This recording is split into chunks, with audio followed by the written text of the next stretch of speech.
Great atmosphere. You know, for a state of 2 million people to put on this kind of show tonight, I think is pretty darn impressive, and I think people ought to appreciate that, really. What does this win mean for a team that was winless and against your base rival? It means we were hanging off the cliff, and maybe we climbed up enough to live another week and try to get back. You know, the great thing about winning one is you got a chance to go win two. Obviously, it was going to be an uphill fight if we didn't win this game. A game like this can go a long way if we handle it the right way and we get better. Again, you know, let's stop and think about this game. You know, there was a fake field goal for about 30 yards and a touchdown. There was a halfback pass by Davie NMSU for a touchdown. There was a throwback to Reese White for a touchdown. You know, we turned the ball over the first carry of the second half and we gained 10 yards. We couldn't get the ball off on fourth down when we were going for it, 4th and 1, and we let the clock run out. There's a lot of young players out there. You know, Cole played the first half, didn't play it down in the second half. Carlos Wiggins went out. Richard Whitson went out early in the game with a knee. There's just a lot of young guys out there, but you know, it was a heck of a game. I think it was a heck of a game. It was entertaining and you know, just fun to win a game in a long time. Like that, to have to get a drive, a winning drive with a freshman quarterback, march down the field on the road and win like that. Any win is nice, but I got to believe that's character building down there. Yeah, and as much as the last drive, you know, they had 48 plays on us in the first half. I don't know what they ended up with in the second half, but I mean, they put the hammer down. They were going as fast as tempo. And I thought they might, because Greg Brandon is good friends with Dave Christensen at Wyoming. They did a lot of the things that Wyoming did to us last year, quite honestly, going empty and bringing it back in the backfield.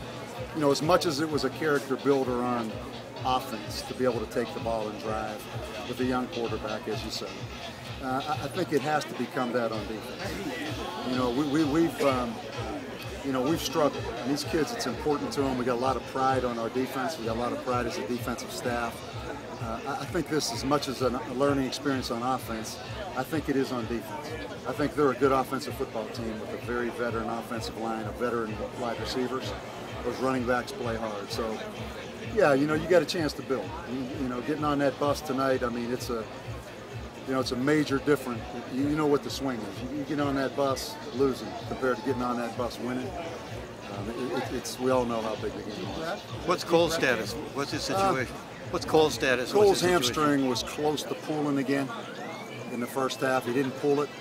We just held him out. You know, I thought Clayton Mitchum did a couple good things, really made a couple good throws there. Yeah, I mean, we'll see for Friday night with Cole. I mean, he didn't pull it, which is the good news.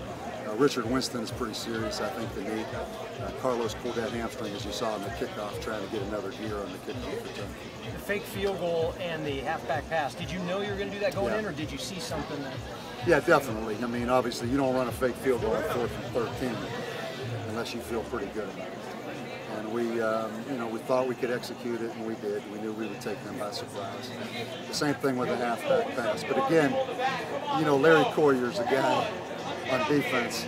You know, I talked to him a little bit before the game. I mean, I've got so much respect for this coaching staff. Larry Coryer, Greg Brandon, Doug Martin. Man, they played their butt off on defense. They played with a lot of young guys out there. So it was a heck of a game, heck of a test. And now I told him you have until Socorro, and then it's all about Fresno.